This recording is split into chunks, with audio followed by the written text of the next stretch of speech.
Welcome, you are in the lab room. I'm your host, Lou. Thank you for joining me. Week number 14, National Football League, Survivor Sunday. That's what they dubbed it. NFL Network called it Survivor Sunday. And what a Sunday it was. A lot of snow games, 6 in fact. If you want to look at the landscape of the National Football League and how it unfolded in week 14, I tell you what, I learned something that maybe you already knew. I really hadn't given it a lot of thought. I don't watch a lot of games that occur in the snow. Normally they're taking place somewhere in New England or in Green Bay or Chicago, but I rarely watch a snow game where there's heavy amounts of precipitation coming down during the course of the game. Yeah, it might snow 3 or 4 inches prior to the game and they shovel it off to the side, or maybe you get a little light flurry during the game. But this was some heavy downpour of snow in various areas around the National Football League. And what I learned in week 14, watching these snow games, anything can happen when snow is involved. And look, of course, you probably already know that, but yeah, expect the unexpected, yada, yada, yada. But, I mean, the Detroit-Philadelphia game was 8-0 for essentially 3 quarters and then an explosion of points. This game that I'm about to talk about, if you watched the first 3.5 quarters, I apologize to you. I really do. From my deepest sympathies are extended to you because you wasted your time. All you really needed to do was stick around for the last 3 minutes of this football game and you would have seen all you needed to see. You would have been entertained. Are you not entertained? Are you not entertained? You would have been entertained. You weren't entertained for the first, 55 minutes of this game per se. But for the last 5, you were definitely entertained. So this week taught me a lot about snow games. Expect the unexpected. At any time, an explosion of points could happen. And so let's break this game down. Minnesota Vikings at the Baltimore Ravens. Instant classic. At least the last 3 minutes of the game was an instant classic. I mean, the first 57 minutes, you can keep that. For all of us who had to watch that, you know what? I'll say this. For those of you who didn't watch the first 57 minutes and you saw the highlights of this game, you saw all you needed to see. But I'll break it down just for all of you who didn't see the rest of the game. You didn't miss anything. I'll tell you that much. But look, 3-8 and 1 Minnesota Vikings, 6-6 Ravens. Look, Ravens need this game. There's no other way to say it. They're right now your 6th seed in the AFC playoffs. You got to continue to win. You got teams like the Chargers and the Dolphins who are behind you, who are salivating at the chance to get into the postseason. You can't slip up. You can't let up for a second if you are the Baltimore Ravens. So you got to beat a 3-8-1 football team like the Minnesota Vikings. You can't afford to allow this Vikings team to not only beat you, but come into your house, M&T Bank Stadium, and beat you. You've got to win this football game. There's no excuses whatsoever. I don't care that it's inclement weather. I don't care that it's cold outside. I don't care that they have Adrian Peterson. I don't care. You have to win this game. No ifs, no ands, no buts about it. This game has to be a W if you are the Baltimore Ravens. And so you start off. Flacco throws an interception to Chad Greenway on a promising opening drive. And Flacco had a rough game, but I'll tell anybody this that will listen. I used to be a Joe Flacco apologist until he got his contract. And I'll tell anybody, and I'll talk to you until the cows come home. Look, you say what you want about Joe Flacco through the first 3 3/4 quarters, okay? You give Joe Flacco the football with the game on the line, move out of the way, watch the man work. If you give Joe Flacco the football and say, hey, Joe, I need you here, buddy. I need you to take us down the field and get us a W. Move out of the way. Watch Joe Flacco work. He's Joe Cool when you hand him the football with 2 minutes or less in a football game and ask him to go get it done. And so forget about what he does in the first 3 quarters. Some games he'll be exceptional, phenomenal. Other games, he'll throw 3 interceptions like this one. But at the end of the game, when you need it the most, you know you can count on your man Joe. So he throws an interception on the opening possession, and this was a really good drive for the Ravens starting out this game. But anything that ends in a turnover isn't a good drive. So Flacco throws that interception, and you're thinking, here we go. This could be one of those days where the Ravens just find a way to. I remember a couple of years back when they played Jacksonville. Jaguars were a bad football team on a Monday night, and the score was like 7-6. Jacksonville ends up winning the game, and Flacco, he was terrible in that game. And people were calling for his head, and I'm like, are you serious? You know, every now and again, Joe Flacco has a game like that. But the guy can get it done in crunch time. And to me, that's how you measure a quarterback. Yeah, you're going to have some struggles here and there. But for me, how you measure a quarterback is when you need it. When your team needs it the most, can you count on that quarterback to go out and get it done for you? And you can count on Joe Flacco when you need it in the worst way. So, controversial fumble by Toby Gerhart leads to a Joe Flacco scramble and then an Ed Dixon touchdown. It's 7-0. Baltimore up in this game. Look, I don't think that was a fumble. And like I said, these officials have been horrendous this season. I wouldn't be surprised if I heard the NFL come out and issue a statement to the Vikings saying, hey, we blew that call. We're sorry. You can keep your apologies. I don't need them. Okay? If I lose the football game and I lose by a field goal and you give the ball away, essentially is what you did here, and they ended up getting a touchdown off of it. If you do that, I don't want your sorry. I don't want your apologies.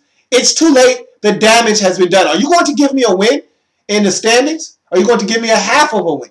If not, if you're not going to take away that L that I just took on Sunday because of the miscues of the officials, then don't issue me the standard, oh, I'm sorry, we botched that call. I don't need that, okay? Keep that to yourself. All you're doing is pissing me off even more. All you're doing is making me more upset than I already am. All you're doing is rehashing the fact that you helped cost me a football game. So keep your, I'm sorry, we made a mistake. I don't need that. But I think that was a mistake. I don't think that was a fumble. I think the replay clearly shows that Toby Gerhart's knee was down before the ball came out. But again, the officials saw something else. They ruled it a fumble. And look, that happened. But the Vikings still had an opportunity to sack Joe Flacco, and they didn't. They let him get away, and then Joe started scrambling on him, and then he finds Ed Dixon in the end zone for a touchdown. It's 7-0 Baltimore. Vikes make a field goal, and it's 7-3. So the Vikings finally get on the board. They get a field goal, make it 7-3. Baltimore still up in this game. And look, this is how bad it was early. That's all you get in the first half right there. Boom! First half over. Now we're in the second half. It's 7-3. Now we're in the second half. First possession of the second half for the Vikes leads to a field goal. It's 7-6. And I need to make mention of this now. Cordell Patterson is a freak with the ball in his hands. Okay? I already knew this. And you might have already have known this as well. But it needs to be mentioned. It bears mentioning. Okay? What he was able to do in this game, what he has been able to do all season long, nothing short of miraculous. This guy is an animal with the football in his hands. And I remember Mike Mayock telling me this. Mike Mayock told me in the draft, and I didn't want to listen because I thought that Tavon Austin was the most explosive player with the ball in his hands in the 2013 draft. So I wasn't trying to hear what Mike Mayock was saying when he tried to tell me that in this draft, the most explosive football player with the football in their hands is Cordell Patterson. I said, man, get out of my face with that, Mike. The guy is Tavon Austin, okay? For my money, give me Tavon Austin. You can have Cordell Patterson. Well, I'm here to say I stand corrected. Much like the water boy when he said, no, Colonel Sanders, Mama's right. No, Lou, Mike's right. Mike was right on this one. I stand corrected. Cordell Patterson is the most explosive player with the football in his hands in the 2013 draft. Has been this season, will be moving forward, and I venture to say potentially he is the most explosive player with the football in his hands in the whole entire National Football League. Now, I know that's a huge statement, but the guy has been that impressive this season. Some of his runs, ridiculous. Absolutely ridiculous. It seems like every time this man touches the football, Nothing short of 30 yards, especially on kickoffs. I mean, he's run for a touchdown. He's caught a touchdown. He's ran a kickoff back for a touchdown. He catches bubble screens for touchdowns. You name it, he does it. I mean, the guy is phenomenal. And I just had to mention that because he made a huge play on that possession that helped yield them a field goal, 7-6. Remember the name Cordell Patterson, because I'm going to come back to that a little bit later on. So, Andrew Sendejo picks off Joe Flacco, which leads to a Jerome Simpson 8-yard touchdown in the back of the end zone at the start of the fourth quarter. Failed 2-point conversion. It's 12-7. So we fast forward all the way to the fourth quarter. And Joe Flacco throws another interception, his second of the day. And they fail the two-point conversion due the Minnesota Vikings. But they're still up 12-7 in this football game as they take the lead for the first time in this ball game. So, Ravens respond immediately with a drive, but go for it on fourth down from the 12-yard line on 4th and 1 with a Vontae Leach run, and they are stuffed. Vikings weren't having it. They kind of sniffed it out. They knew what was coming. They anticipated it, and they defended it beautifully. Turnover on downs. And I don't know if I agree with that decision or not. Again, you're at home. You're playing a 3-8-1 football team. Maybe you can get away with that, so you go for it. You don't get it. You feel like your defense is going to be able to force a stop, get you the football back. I guess I can understand the logic there, but in a game that is 12-7 in the fourth quarter, a game in which you haven't scored any points since the first quarter, I don't know if I'm buying. Matter of fact, I don't know if you scored that in the first quarter or second quarter. It doesn't matter. I don't know if I'm not kicking the field goal here. Because the way I see it, there's not going to be a lot of points being scored for the remainder of this game. I might be able to win this game 13-12. Kick this field goal, get down the field, kick another one.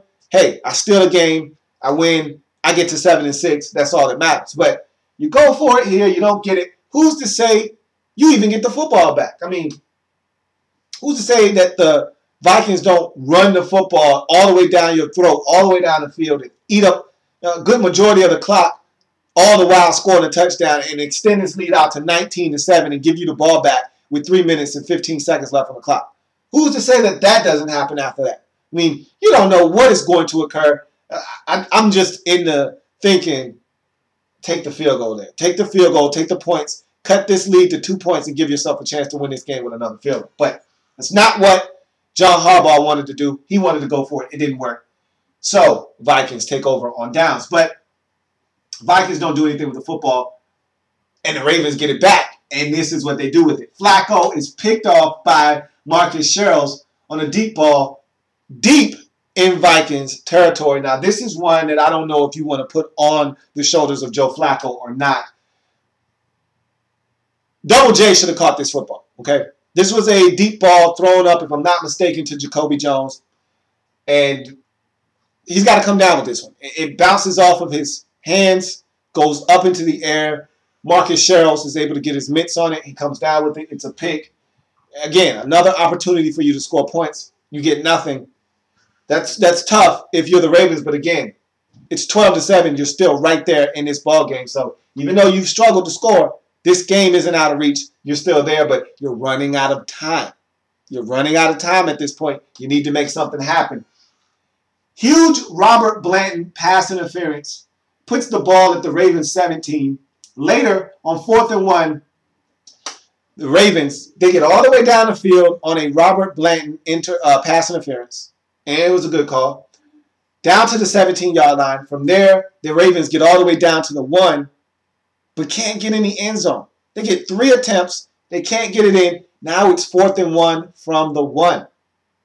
Now, you had 4th and 1 earlier. You tried to run. You were denied. So, at this point, you got to know it's going to be a pass. Ravens have struggled to run the football all season long as it is. They're going to put this on the right arm of Joe Flacco. So, they drop back to pass on 4th and 1. And in his first game back, and it was funny that this happened because just the other day I was watching Sound Effects with Terrell Suggs. And they had a little snippet, a little piece of that episode that was just dedicated to Dennis Pitta. And he calls him American Express, the white tight end. Don't leave home without him. He's everywhere you want to be. That's what Terrell Suggs says about Dennis Pitta. And this Baltimore Ravens offense has missed Dennis Pitta all season long. He was huge on that run to the Super Bowl last season. And this is his first game back from, the injury that he suffered in training camp. And wouldn't you know it, in the biggest play of the game to this point, who does Joe Flacco look for in the end zone? You guessed it. The white tight end, a.k.a. American Express, a.k.a. he's everywhere you want to be, Dennis Pitta. He finds him in the end zone, and in typical Dennis Pitta fashion, he catches the ball, falls down, gets up. It's a touchdown. And the Ravens take a 13-12 lead. They go for 2 points. Joe Flacco finds a wide-open Torrey Smith in the back of the end zone. It's 15-12. This is where the game gets good. All right? This is where, if you tuned in at this point, you were in for a treat. You missed all the boring stuff. This is where it gets good. That happened with 2:07 remaining in this football game. What happens after this is the most exhilarating 2 minutes of NFL football you will ever see in your life. Ebbs, flows, highs, lows, you name it. It happened in a 2-minute stretch. I tell you what, I was at the edge of my seat. I was yelling. I was kicking. I was screaming. I was on the floor. I was in disbelief. I was excited. I was elated because I had the Ravens on my sheet. I picked the Ravens on my football pool sheet, and I needed them to really come through for me to even have a chance. And so I was rooting for the Ravens as hard as you could humanly possibly root for a team that's not your own.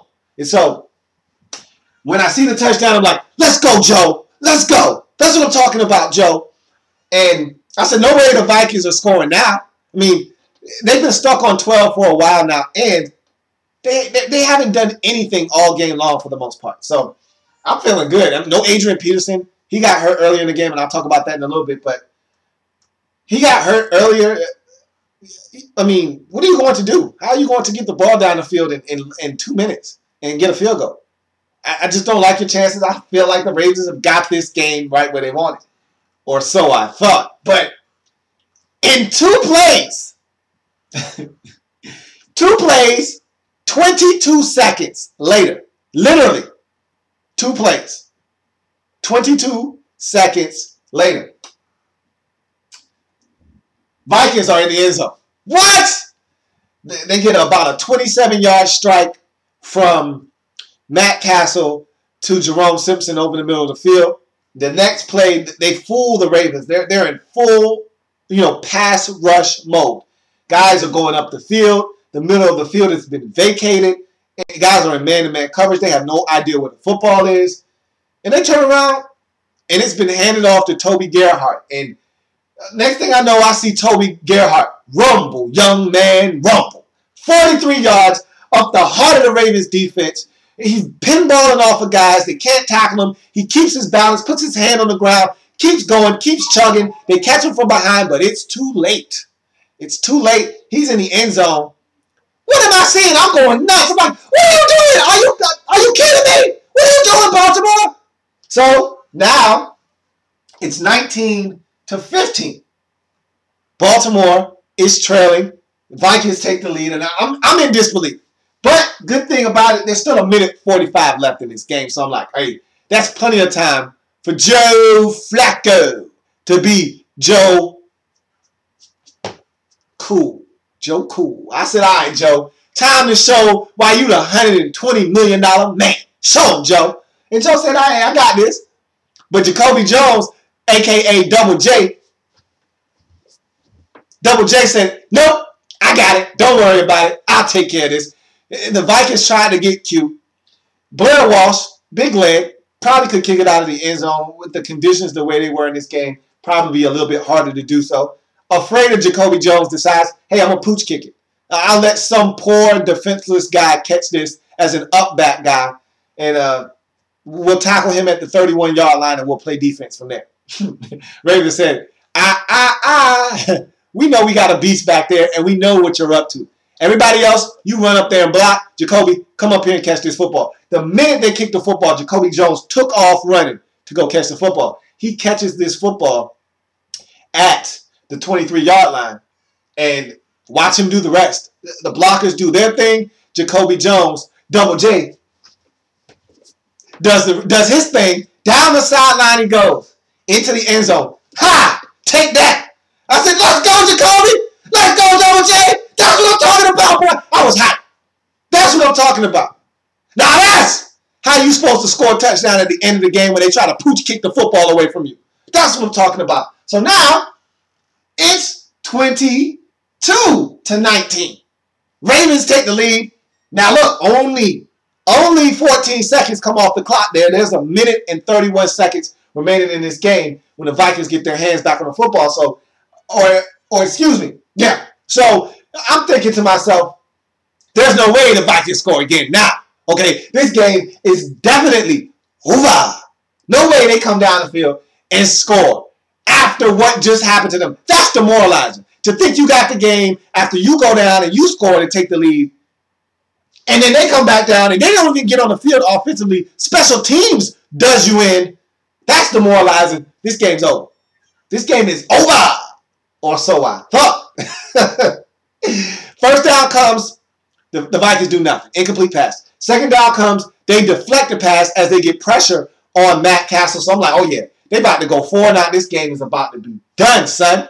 And so third down comes, and what is Leslie Frazier and that Viking staff dial up? They say, you know what? What's the one thing we can go to right now just to get us a first down, just to get us a fresh set of downs?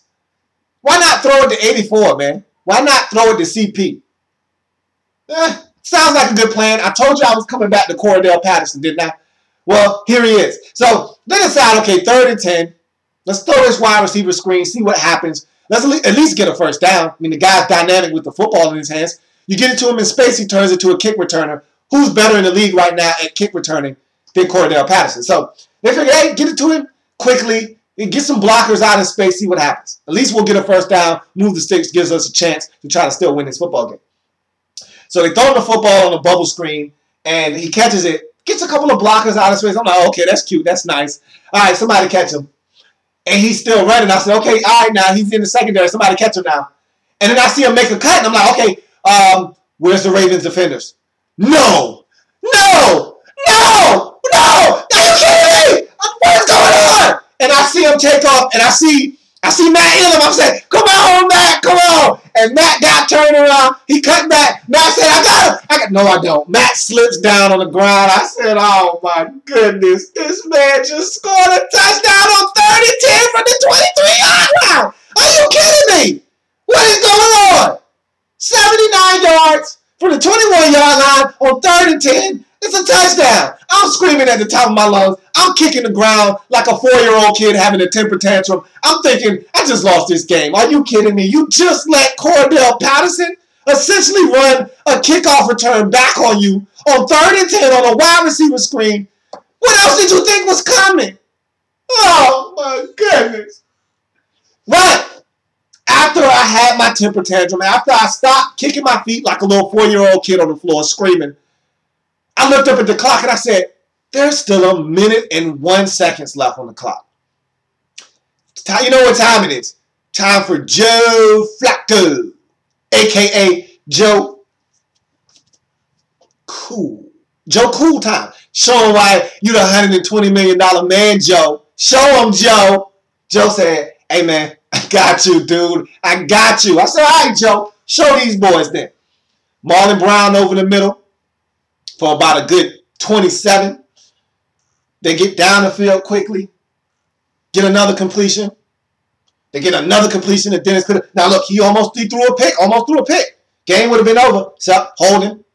You know, pass interference on the play.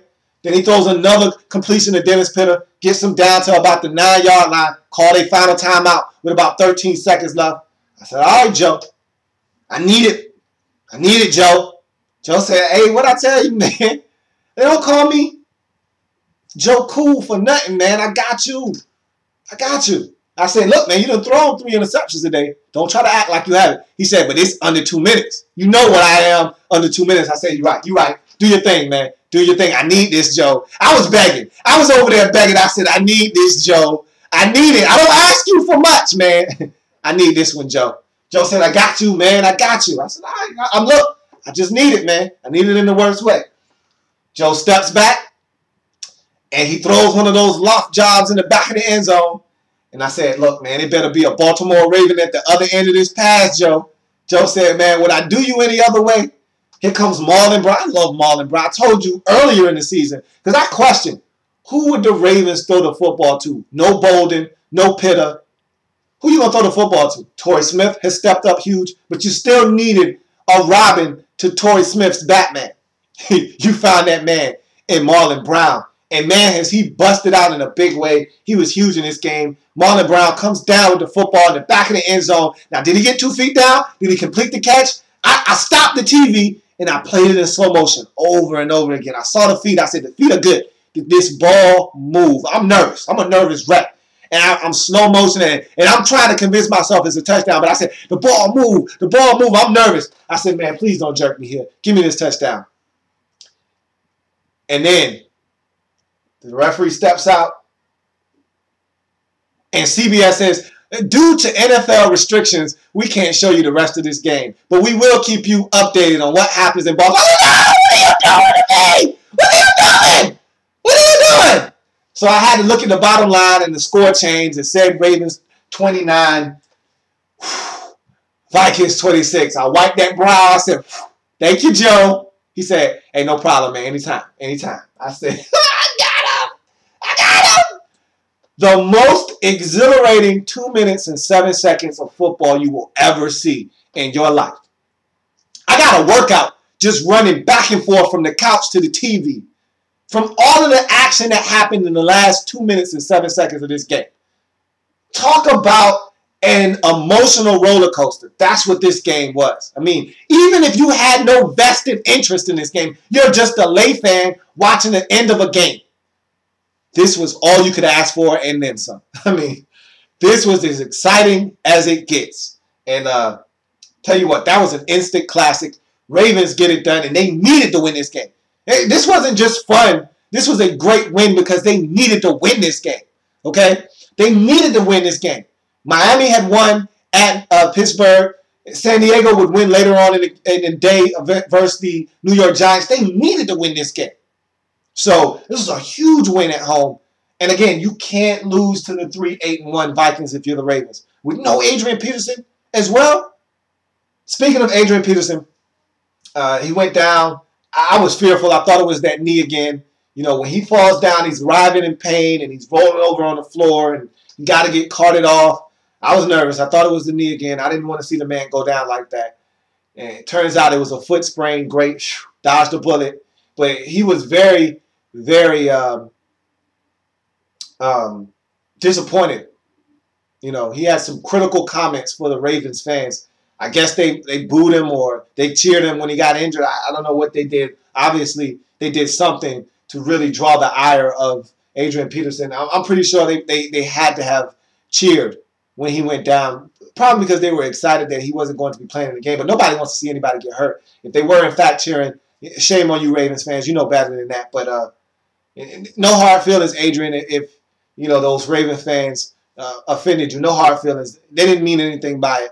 You know, you're a great player. Nobody wants to see you get injured. And I'm glad to know that you don't need to rush back. I don't know if you're trying to win the rushing title or what you're trying to do. Your team is 3-9-1. I don't want to see you get injured.